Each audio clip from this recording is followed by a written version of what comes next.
Me every weekday with some of the best entertainment contributors in the business as we break down what's going on, who's got next, and what not to miss. Only on The Raw Report with Robin Ayers. Unapologetically progressive. KBLA Talk 1580. We've got your black.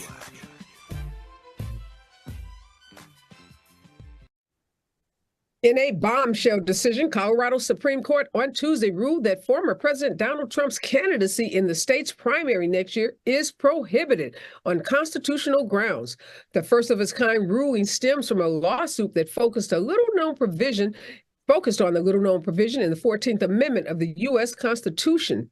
Similar challenges in other states have proven unsuccessful. Majority of the court holds that President Trump is disqualified from holding the office of president under Section 3 of the 14th Amendment. The ruling said because he is disqualified, it would be a wrongful act under the election code for the Colorado Secretary of State to list him as a candidate on the presidential primary ballot. Now, the court held its decision until January 4th to give Trump an opportunity to file an appeal. Well, voters broadly disapprove of the way President Biden is handling the bloody strife between Israelis and Palestinians. Now, this is according to a New York Times and Siena College poll. This poll says that younger Americans are far more critical than older voters of both Israel's conduct and of the administration's response to the war in Gaza. Voters are also sending decidedly mixed signals about the direction U.S. policymaking should take as the war in Gaza grinds into its third month, with Israelis still reeling from the October 7th terrorist attack.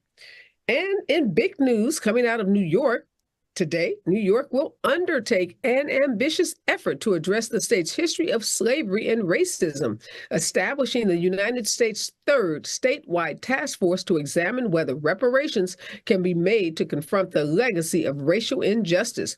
Governor Kathy Hochul today signed a bill that empowers a commission to study not only the history of slavery, which was outlawed in New York in 1827, but also its subsequent effects on housing, discrimination, bias policing, income inequality, and mass incarceration of African Americans. Well, more Trump news. Former President Trump expects to wrap up his party's nomination by March 19th. Now, this is about 2 weeks after the scheduled start of his federal trial on charges of trying to overturn the 2020 election. The aide who spoke on behalf of the Trump team said that the calculation is that Trump will cross the threshold for a majority of delegates to next summer's Republican National Convention, and that he'll cross that threshold pretty early on in the race. And today, Sandra Day O'Connor, the first female U.S. Supreme Court justice, was memorialized in a funeral at Washington National Cathedral, where both President Biden and Chief Justice John Roberts Jr. delivered eulogies. The invitation-only service comes 2.5 weeks after the death of the former justice and a day after the public paid respects as she lay in repose at the Supreme Court. And doing business in certain places in America just got higher. In July, West Hollywood, that's a small city in California right outside of Los Angeles, West Hollywood raised its minimum wage to $19.08 an hour. Now, this has caused angst among those who own businesses in the city. They say this is the highest minimum wage in the country, and it's impacting their ability to conduct business. Now, beyond raising the minimum wage, the West Hollywood Ordinance, which the City Council approved, requires that all full-time employees receive at least 96 hours a year of paid time off for sick leave, vacation, or other personal necessities, as well as 80 hours that they can take off without pay. Well, this is Areva Martin in real time, and I am your host, Areva Martin. This is your one-stop destination for today's news, expert analysis, and my unfiltered opinions. In this hour to help me break down this very, very busy news day is Dr. Niambi Carter. She's an author and professor at the University of Maryland, and a new guest to the show is Rashad Frazier Gaines. He is the founder of Black Progressives. And in hour two, you know what we do. That's the hour where we go deep and we dig behind behind the headlines, and we bring you those stories that have an enormous impact on the lives of everyday people and those stories that people are talking about. Last week, we had a conversation with Dr. Julianne Malveaux, a noted economist and former president of Bennett College, and Judith Adu, an investment banker and graduate of Harvard Law School. Judith was one of about 1,600 Black Harvard alums who signed a letter in support of Dr. Claudine Gay as she was facing a campaign, really, by some of Harvard's biggest donors, particularly white male donors, to oust her after she gave testimony before a congressional hearing that they said did not demonstrate that she was sufficiently protecting Jewish students on Harvard's campus. Well, that conversation sparked a lot of conversation on my social media pages, lots of DMs and messages, folks wanting to hear more from both Judith Adu and Dr. Malveaux about what's happening on college campuses, particularly in the wake of the elimination of affirmative action in college admissions and in the wake of the October 7th attack on Israel by Hamas. We've heard a lot about how college presidents like Dr. Gay aren't doing enough to protect Jewish students, but what about Muslim students?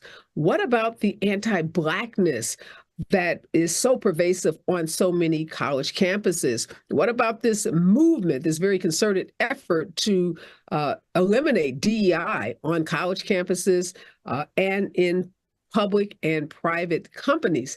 Well, I'm going to talk to Dr. Malveaux again about how a college president is to balance all of these interests, particularly when big money donors, like some of the ones we saw speak out against Dr. Gay, are constantly pushing to have their agenda front and center.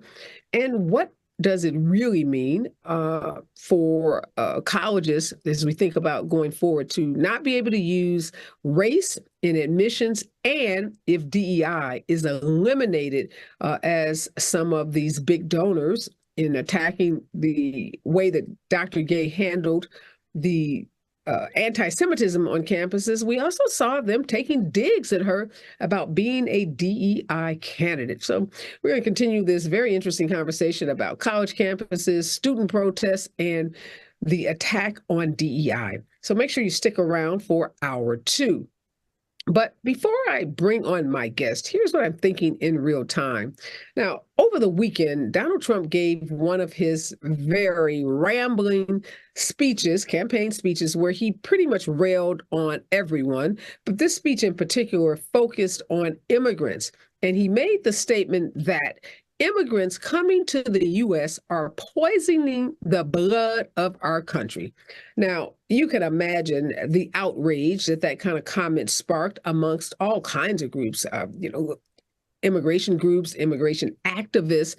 But there was a particular group who spoke out against these comments, a group that is so hypocritical that their outrage, their protest is really laughable. And that's a group of Republican senators. Yes, Senate Minority Leader Mitch McConnell, who we know is married to former Secretary of Transportation under Donald Trump, Elaine Chao.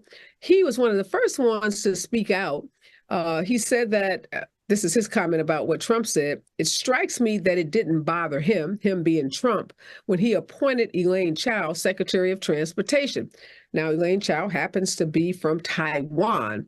So here's Mitch McConnell trying to call out Donald Trump because I guess he believed that in making that statement about poisoning the blood of our country, that he was taking a dig at his wife, who happens to be an immigrant. We also saw Republican Senator Susan Collins from Maine. She called Donald Trump's comments horrible. She said, "I thought that was horrible, that those comments just have no place, particularly from a former president." She went on to tell reporters, "So they're deplorable." Senator Mike Rounds, also a Republican senator, said that he disagreed with Trump's unacceptable rhetoric. He went on to say, "I think that rhetoric is very inappropriate, but this administration's policies are feeding right into it." Also, former candidate for president, Senator Tim Scott from South Carolina, also condemned Donald Trump. So there's this whole list, this litany of Republican senators speaking out about Donald Trump's inflammatory rhetoric against or about immigrants.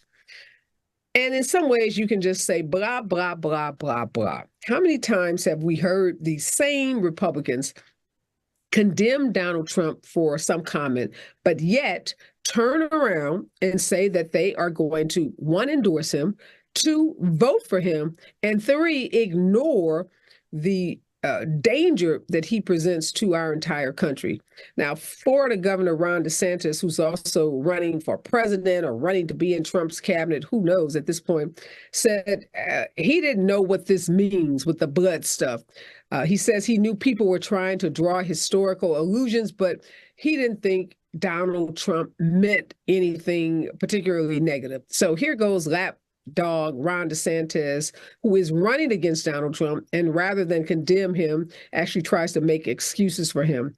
The whole lot, the Republican senators who are condemning him, who continue to vote for him, are such hypocrites. Ron DeSantis, who has been one of the worst governors ever as it relates to immigrants and policies on immigration, doesn't even have the guts to be in opposition to Donald Trump, clearly not trying to beat him for the presidential nomination on the Republican side.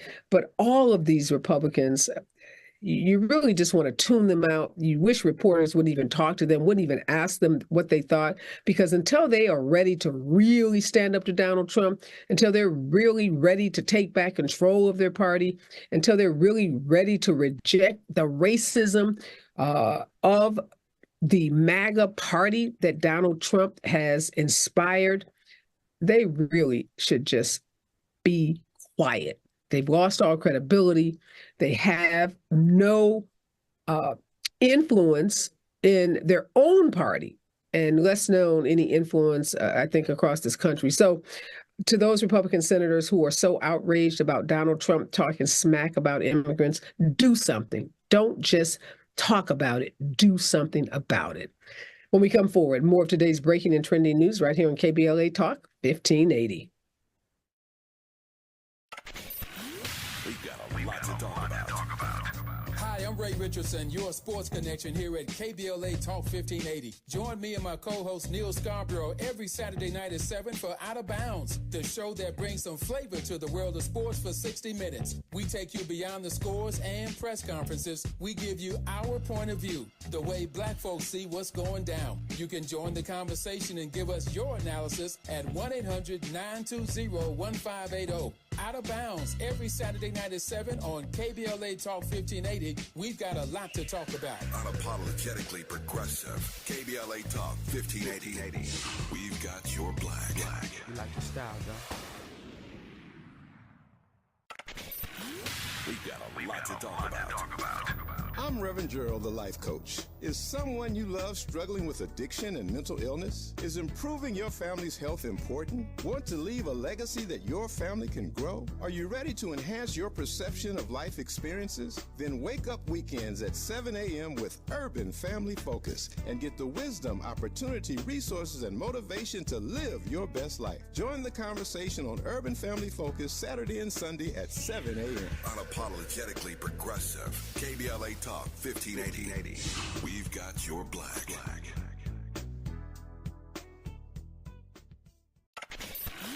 We've got a lot to talk about. Race, culture wars, political turf battles, criminal justice and injustice, the courts. These are the conversations you won't hear elsewhere. My guests are leading journalists, celebrities, and sports figures, elected leaders, and influencers. They aren't afraid to get into it and say the quiet part out loud. With Areva Martin in real time, your commute just became the most engaging part of your day. Tune in weekdays from 4 p.m. to 6 p.m. or find us on YouTube. Areva Martin in real time, when you want it straight, no chaser. Unapologetically progressive. KBLA Talk 1580. We've got your black. We've got a lot to talk about.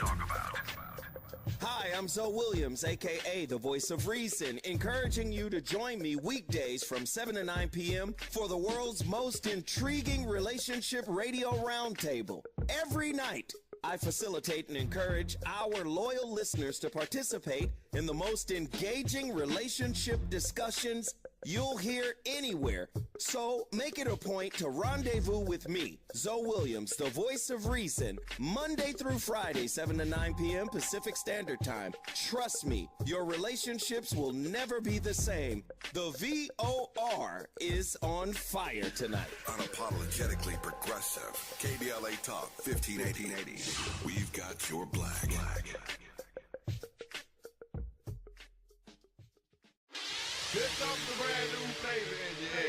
Raise social justice. We are back, and in this hour, we are tracking today's breaking and really blockbuster news. Dr. Naomi Carter is with us, as well as Rashad Frazier Gaines. So, Dr. Carter, welcome back. What do you make of this Colorado Supreme Court saying Donald Trump is not eligible to be on the ballot in the state of Colorado? This is some really surprising and shocking news, particularly given that similar challenges by groups to block Donald Trump from being on the ballot for 2024 have failed in other states. What do you make of what Colorado Supreme Court stepped out and did today? Well, thank you for having me back, Areva. Look, I mean, I was as shocked as you are. It's not as if, Colorado is known for being, a bastion of progressivism. And certainly, I think a lot of the approaches to this by other states have been, well, if he's done everything that he needs to do statutorily to be on the ballot, then we'll let it go. I mean, and certainly parties have a lot of sway here. So I think the fact that Colorado has done this, I mean, at least maybe some other states will take note, and maybe some other state parties will take note, have to be held hostage by Donald Trump. Yeah, this is really, Rashad, some not the kind of news any party wants to hear. Now, of course, Donald Trump's spokesperson has already said that this is just election interference and this is a Democratic Supreme Court, and that they have that this decision has no validity. And of course, they are going to appeal it. And the Colorado Supreme Court anticipated that. So it said it was actually holding its order until January 4th to give that appeals process an opportunity to take place. But what are you making of this really shocking decision by the Colorado Supreme Court today? So thank you for having me on, and thank you for KBLA and all of the great work that you all do. I'll say this, there's a part of me that was really excited, right, when I saw this, because I'm from South Carolina, and I remember, back in when Stephen Colbert wanted to run for president, and he was being on Comedy Central, and he's the son of the state, and the state party said no, right? They weren't even going to play that game because they didn't feel that he could carry the race and blah, blah, blah, blah, national, blah, blah, blah, blah, blah. But this is coming from a state Supreme Court. This isn't a state Democratic Party or a state Republican Party and the factions of leadership. This is coming from an independent judicial body that has weight. This is very different. The only thing that is a little unnerving to me, if you read Section 3 of the 14th Amendment, it lists very specific people or groups of people. It says senator, representative, elector of president. It doesn't say president. So that's where it gets a little hazy. I don't have the greatest faith in our current Supreme Court at the federal level to uphold this, but stranger things have happened. Yeah, one thing we do know is that both Democratic and Republican legal scholars have, in a collaborative fashion, have been pushing this notion that the 14th Amendment does prohibit an insurrectionist, is what they call Donald Trump, from holding public office ever again. And you're right. We know this matter is going to make its way all the way up to our 6-3 majority conservative court for an ultimate determination. So, Dr. Carter, the Supreme Court is going to be quite busy in its term, mainly with cases involving Donald Trump, his ability to be criminally prosecuted. We know the March trial in New York is on hold because they're going to take up the issue of whether he is immune from prosecution, whether presidential immunity will shield him from that prosecution. And now, clearly, another case that will make its way to that court is whether Donald Trump is prohibited from being on ballots in states, obviously this state being Colorado, but this could have far-reaching implications. Now, I'm like Rashad, I'm not very hopeful that the 6-3 majority court would make a ruling to keep Donald Trump off the ballot, particularly given that there's not been any judicial determination of his guilt as it relates to trying to obstruct the certification of the vote in 2021. So yes, these legal scholars characterize him as someone who is was and continues to be an obstructionist, but I feel like without there being that judicial determination or a jury making that determination in a court of law, that the Supreme Court's going to not do anything that could prohibit Donald Trump from being on the ballot in any state in 2024. What's your thinking about the busyness of the court and how they're going to have to focus a lot of their attention on Donald Trump? And the big call we know from Democrats is for Clarence Thomas in particular to recuse himself from any decision-making related to Donald Trump and the January 6th insurrection. Yeah, so these are a lot of issues on the table. As we know, it doesn't take much for the Supreme Court to get things on their docket. It only takes 4 members of the body to get anything on the docket. That said, I think the fact that we have a former president with this many potential judicial issues coming before the court is a tip-off, right? That maybe this guy is not suitable for office. And I actually think that some of these people care about their judicial legacies and might want to put some light between them and Donald Trump. I mean, Clarence Thomas should recuse himself. I think that's slightly a separate issue. And the fact that we don't really have any judicial rules around the Supreme Court in the same way we do for lower courts is a problem and clearly something we need to revisit. That said, we know it also takes a while for these cases to kind of wind themselves through this court. So even if he does go before this court, it's no telling how long it will take them to issue a ruling on these issues if they choose to.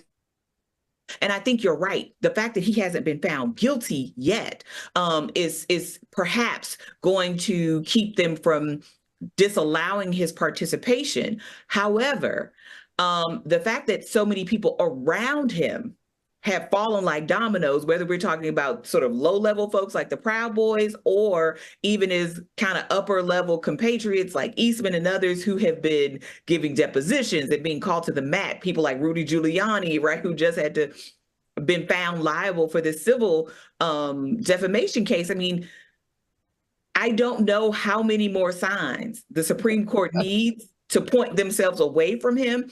I'm not saying one way or the other. Who knows, right? I mean, I agree with Rashad, strange bedfellows and such.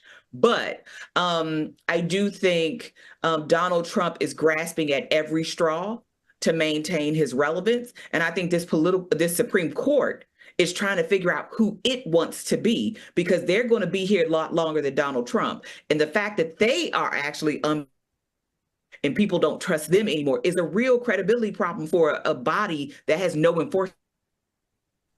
Yeah, we definitely have a Supreme Court with lifetime tenure. They're going to be around past Donald Trump, past the next president, and some of them, Amy Coney Barrett, young woman, she may be here for 30 years. Rashad, real quickly, Dr. Carter talks about these red flags. So for folks like us, we see red flags. But for the MAGA crowd, they see a martyr. They see Democrats just piling on everything. That we're just trying everything we can. We, indict them, file civil cases, file cases to keep them off the ballot. So for the average voter who's not plugged in every day to every news story, does Donald Trump look more like a martyr, or does Donald Trump look like a criminal that's unfit for office? I think it depends on where you fall on the spectrum, right? But I do think you're right, Areva. People are now beginning to see him as a victim, right? He's a victim of the system. And a lot of folks are beginning to feel that if there was something, it shouldn't take all of this to get him if he actually did something wrong, right? Why do we have to do all of this? If he did it, try him, send him to jail. You tried him, it didn't work. You tried him, the charges were dropped. What are we doing here? So I think we have to ask ourselves a bigger question, like what's going on with our judicial system? What's going on with the laws? What's going on with the process that this can happen and nothing happened to the person that did it? Yeah, I think the process has never probably dealt with someone like Donald Trump. The forefathers could not have anticipated someone elected to office that is as brazenly suspect in his conduct, someone who lies as much as Donald Trump does, someone who, will try to distort the facts, who will engage in the gaslighting. I mean, the list of things that Donald Trump has done, if we went, and checked the boxes of what the forefathers thought a president should look like and the characteristics that person should have, he would be the opposite, I would suspect, of everything that our forefathers had envisioned for the presidency. So he's testing our system in ways that I don't think our systems have ever been tested. And what we're seeing is that the systems aren't built for this kind of deception that we see from someone like Donald Trump. When we come forward, I'm talking about New York. New York is stepping up its reparations game. And then a city like West Hollywood is saying it's time to pay people a fair wage. And businesses are mad. Stay with us. KBLA Talk 1580. Gotta stay fresh, my house shot with a rest bar, Have you visited us online for the grand opening of KBLA.store? For the best in new merch, gift ideas, books, media, and more, log on to KBLA.store. Be sure to check out our KBLA team favorites at KBLA.store today. That's KBLA.store for all the official merch on your favorite talk radio station, KBLA Talk 1580. The bounce is back. We've got a lot to talk about.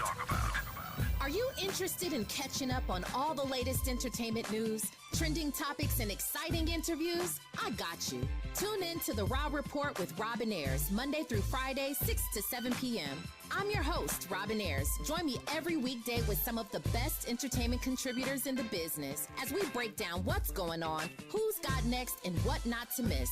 Only on The Raw Report with Robin Ayers. Unapologetically progressive. KBLA Talk 1580. We've got your black.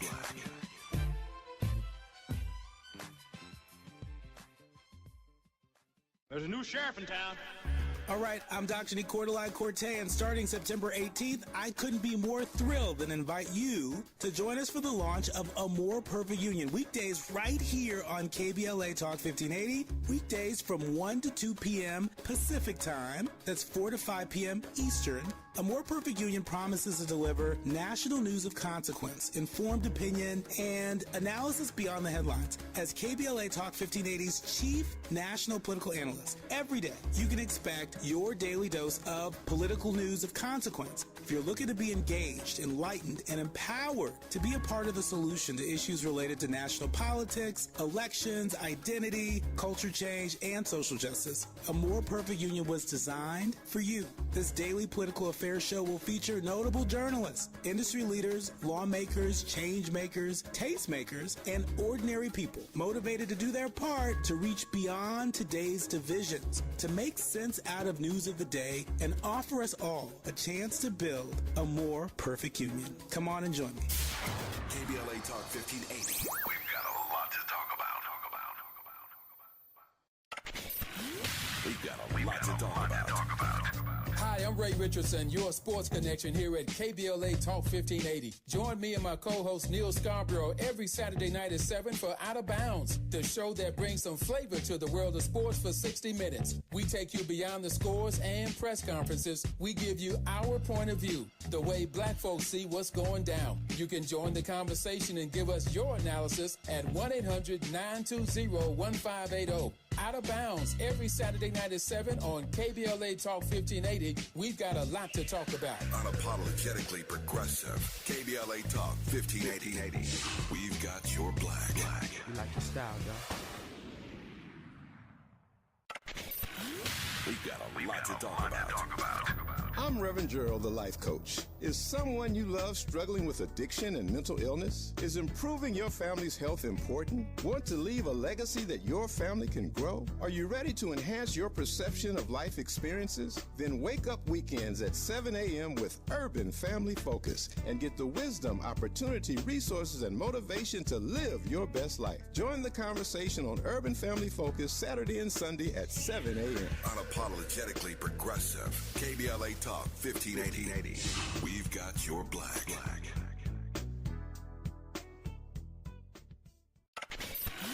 We've got a lot to talk about.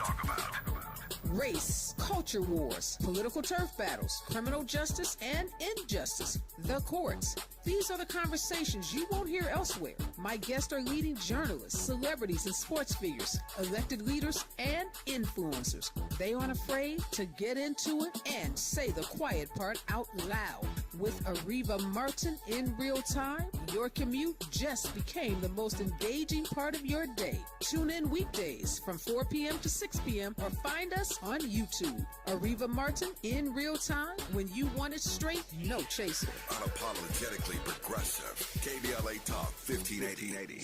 We've got your black. We've got a lot to talk about. Hi, I'm Zoe Williams, a.k.a. the voice of reason, encouraging you to join me weekdays from 7 to 9 p.m. for the world's most intriguing relationship radio roundtable. Every night, I facilitate and encourage our loyal listeners to participate in the most engaging relationship discussions you'll hear anywhere. So make it a point to rendezvous with me, Zoe Williams, the voice of reason, Monday through Friday, 7 to 9 p.m. Pacific Standard Time. Trust me, your relationships will never be the same. The VOR is on fire tonight. Unapologetically progressive. KBLA Talk 1580. We've got your black.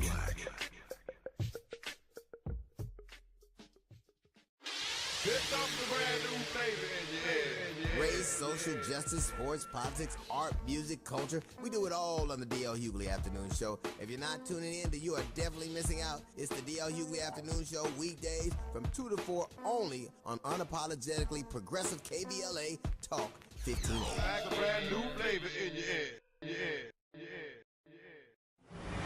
We boldly go where no man has gone before. Boldly taking talk radio where it has never gone before. New vistas, new voices, new views, new visions, new victories.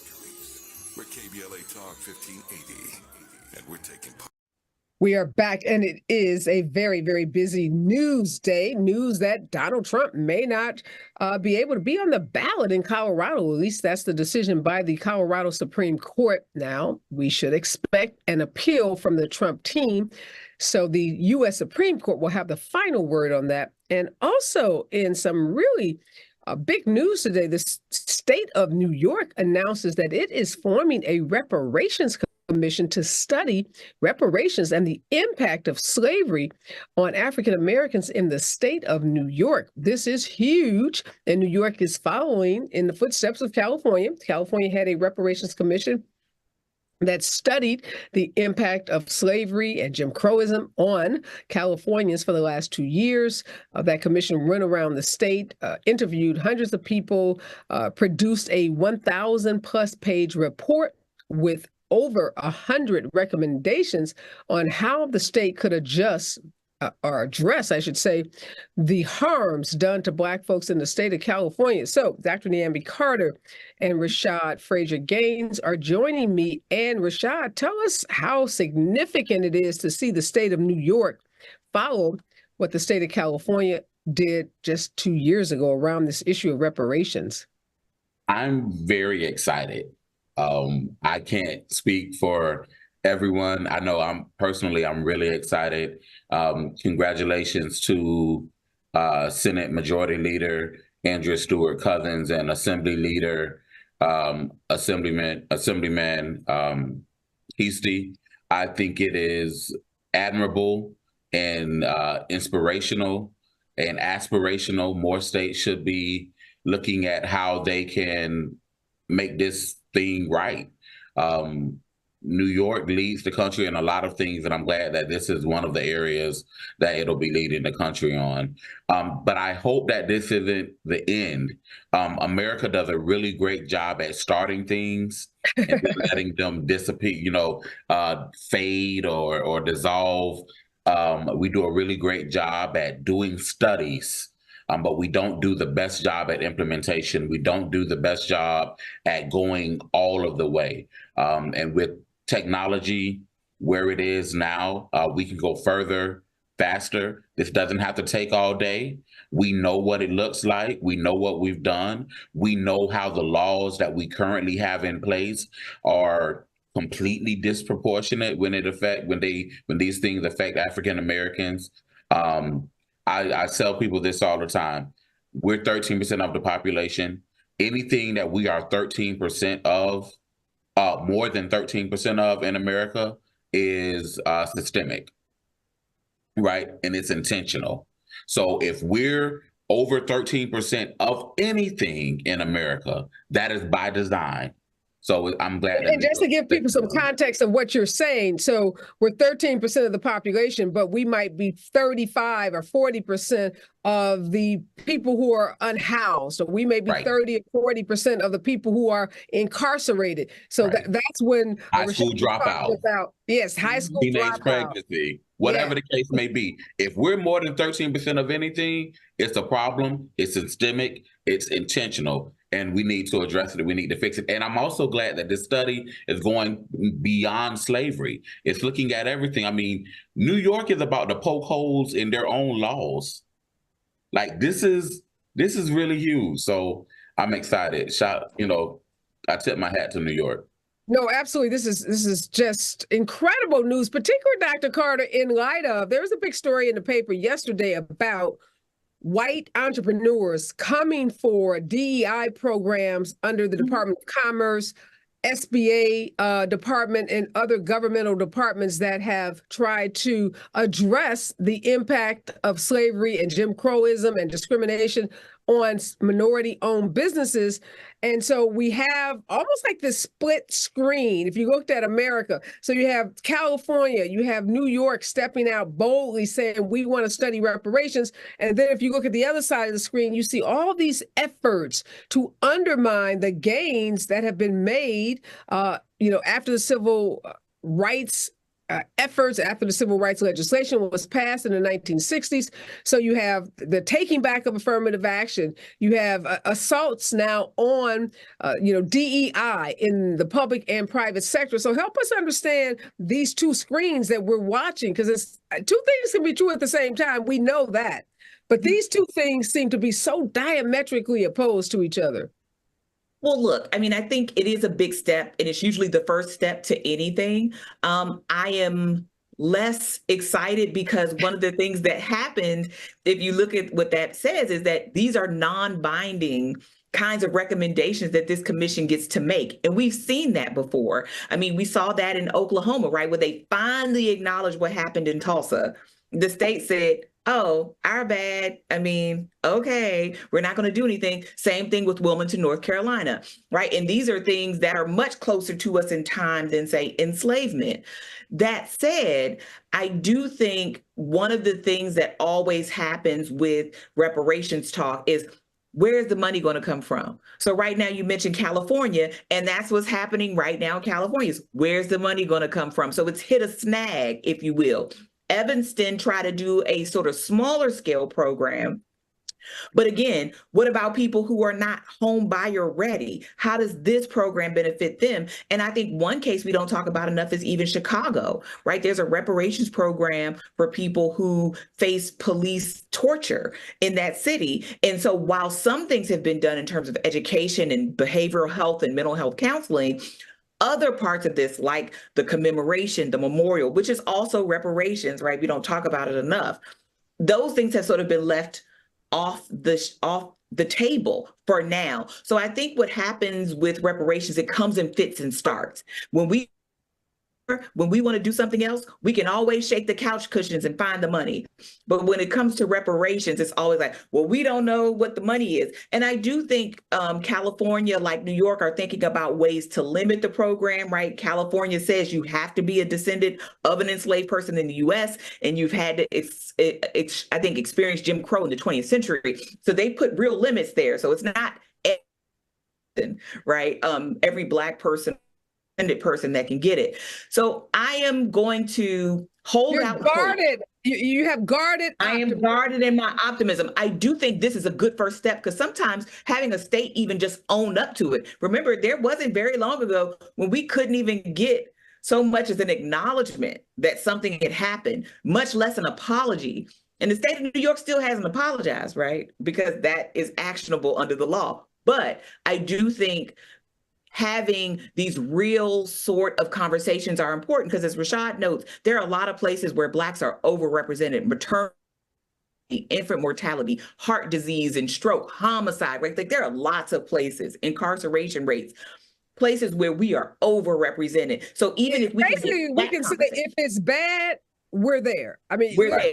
That list in But then to the DEI stuff that you mentioned, I think this is also part of it, because whenever there's anything happening for Black people or people of color, there's always this backlash like, but why not us? Why not us? And one of the things we've seen time and again with some of these minority business kinds of programs is we see really white-owned businesses try to use minority people like women and others to be on their boards or the face of their company to get these contracts and undermine the sort of spirit of those pieces of legislation. And when they, well, let's get rid of the whole thing. So I think we see this all the time. We get one thing and then we get, 4 steps back, if you will. Yeah, you reminded me of something. In early days in my legal practice, I just started my practice maybe 5 years in. I had a big contract and I'd hired 2 white employees, lawyers, a woman and a man. They got together and decided that they were going to leave the firm, and they had been working on how to leave and to take clients from the firm. And I remember getting a call from this client telling me that they were going to allow these 2 people to take the work because they fell under, some protection for minority.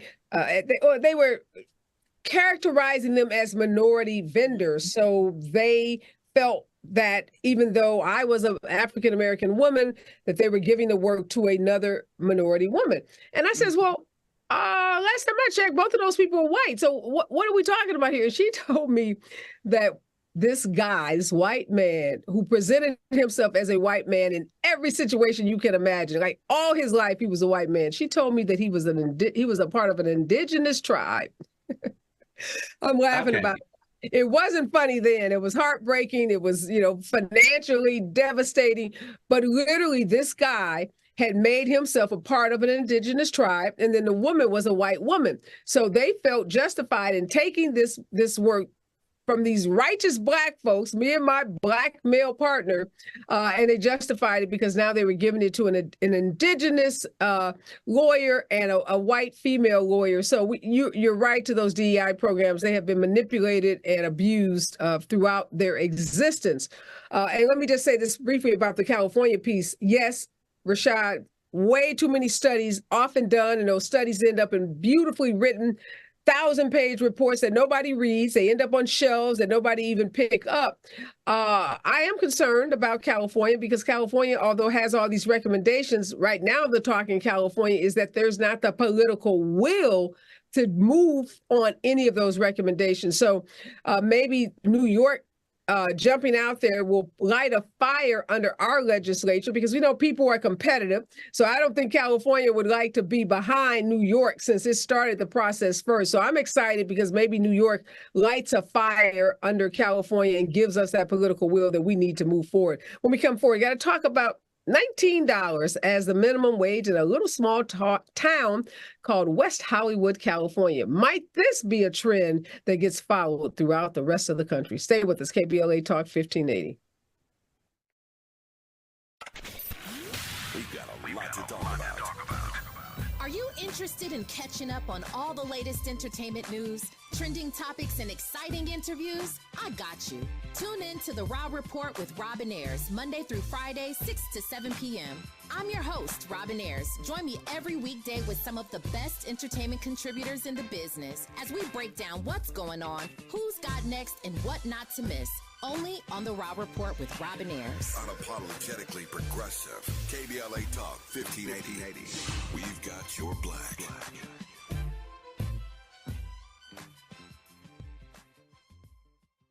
There's a new sheriff in town. All right, I'm Dr. Nicordelai Corte, and starting September 18th, I couldn't be more thrilled than invite you to join us for the launch of A More Perfect Union. Weekdays right here on KBLA Talk 1580. Weekdays from 1 to 2 p.m. Pacific Time. That's 4 to 5 p.m. Eastern. A More Perfect Union promises to deliver national news of consequence, informed opinion, and analysis beyond the headlines. As KBLA Talk 1580's chief national political analyst, every day you can expect your daily dose of political news of consequence. If you're looking to be engaged, enlightened, and empowered to be a part of the solution to issues related to national politics, elections, identity, culture change, and social justice, A More Perfect Union was designed for you. This daily political affairs show will feature notable journalists, industry leaders, lawmakers, change makers, tastemakers, and ordinary people motivated to do their part to reach beyond today's divisions, to make sense out of news of the day, and offer us all a chance to build a more perfect union. Come on and join me. KBLA Talk 1580. We've got a lot to talk about. We've got a lot to talk about. Hi, I'm Ray Richardson, your sports connection here at KBLA Talk 1580. Join me and my co-host Neil Scarborough every Saturday night at 7 for Out of Bounds, the show that brings some flavor to the world of sports for 60 minutes. We take you beyond the scores and press conferences. We give you our point of view, the way black folks see what's going down. You can join the conversation and give us your analysis at 1-800-920-1580. Out of Bounds every Saturday night at 7 on KBLA Talk 1580. We've got a lot to talk about. Unapologetically progressive. KBLA Talk 1580. We've got your black. You like the style, though. We've got a lot to talk about. I'm Reverend Gerald, the life coach. Is someone you love struggling with addiction and mental illness? Is improving your family's health important? Want to leave a legacy that your family can grow? Are you ready to enhance your perception of life experiences? Then wake up weekends at 7 a.m. with Urban Family Focus and get the wisdom, opportunity, resources, and motivation to live your best life. Join the conversation on Urban Family Focus Saturday and Sunday at 7 a.m. Unapologetically progressive. KBLA Talk 1580. We've got your black. All right, we are back. And West Hollywood is a city many people may not have heard of. It's not Hollywood, which Hollywood is not an independent city. It is a community actually in Los Angeles, but West Hollywood is its own city, has its own city council. And I better check that to make sure Hollywood isn't its own city. But I know West Hollywood has its own mayor and city council, and they did something pretty bold. They actually raised their minimum wage to $19 and some change, and also mandated time off for full-time employees. Now, many in the city are clapping and cheering and saying this is a step in the right direction. Others, particularly business owners, are saying it's going to make it more difficult for them to operate their businesses because the cost of labor, of course, will be higher with this $19 and change minimum wage. Rashad, what do you think about West Hollywood and stepping out there? Is this, again, something that cities across the state of California and across the nation should be looking at?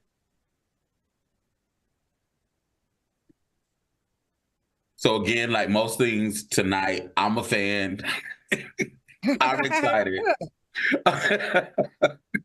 Oh, but I'll say this. I remember at the height of the fight for 15, towards the beginning, Birmingham, Alabama did the same thing, right? And then the state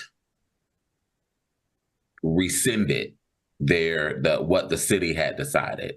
So while it is a win for workers and low wage owners in the city or town of West Hollywood, there are still some other legal battles that may come from this.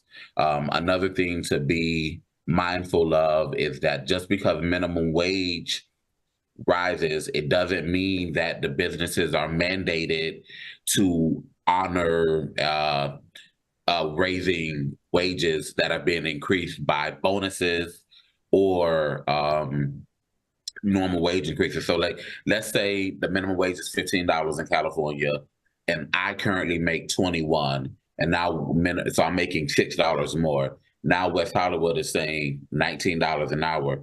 It doesn't mean that my employer is mandated to pay me now $25 an hour, right?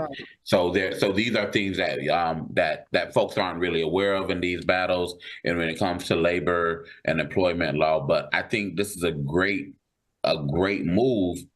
On the flip side, we do have to be concerned about cost and things, because where is this money going to come from, right?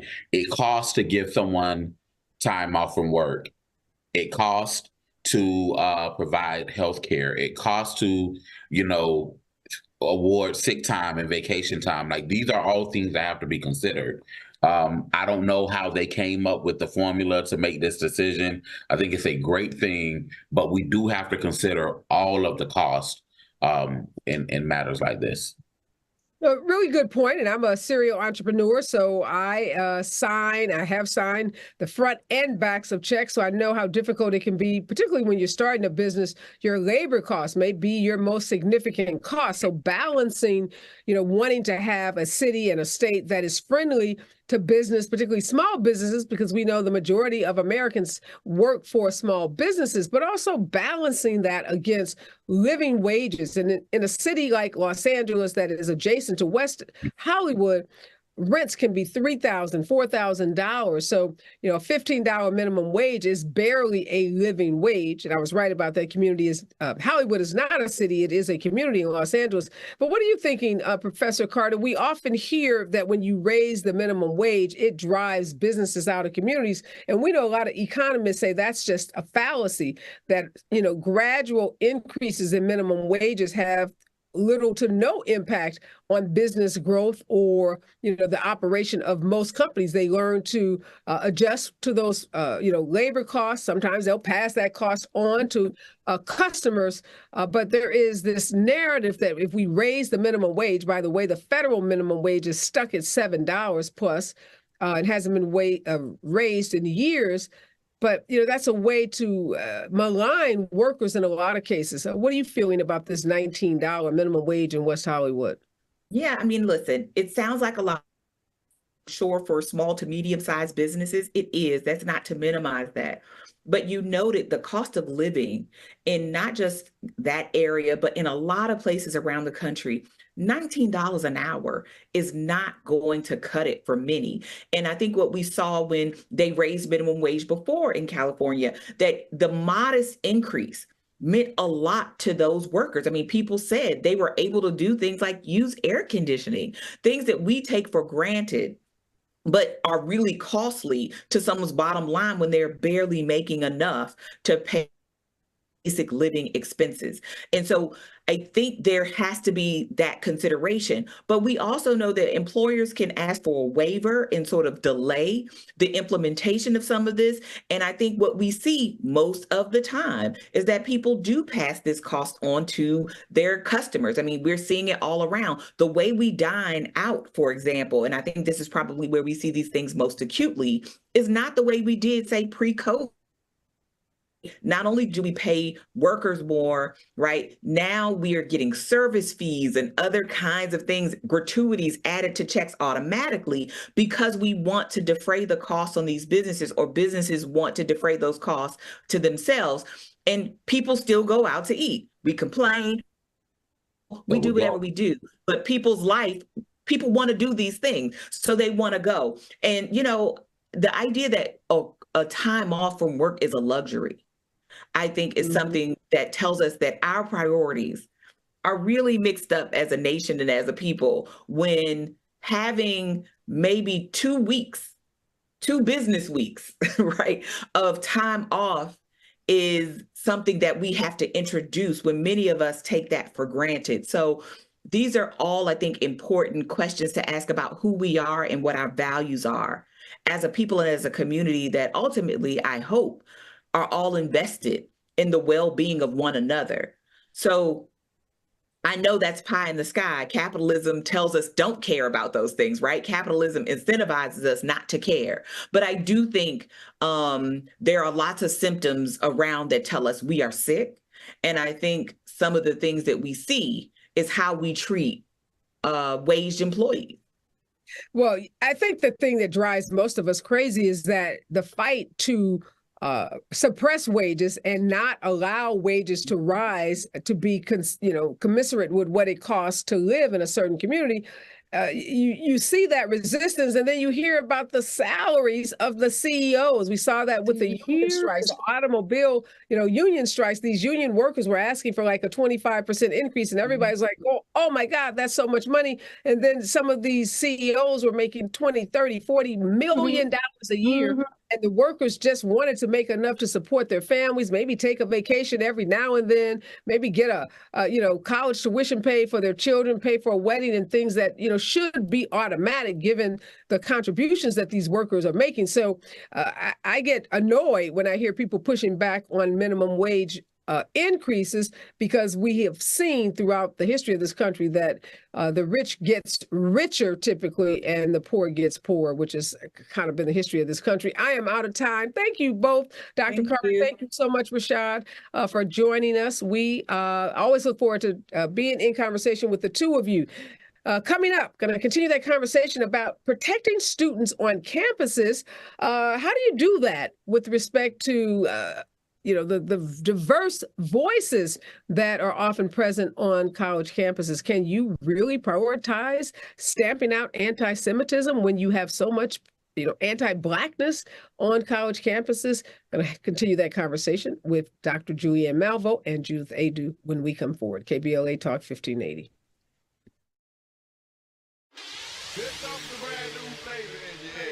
Race, social justice, sports, politics, art, music, culture. We do it all on the D.L. Hughley Afternoon Show. If you're not tuning in, then you are definitely missing out. It's the D.L. Hughley Afternoon Show, weekdays from 2 to 4 only on unapologetically progressive KBLA Talk 15. Like a brand new flavor in your head. We boldly go where no man has gone before. Boldly taking talk radio where it has never gone before. New vistas, new voices, new views, new visions, new victories. We're KBLA Talk 1580, and we're taking public media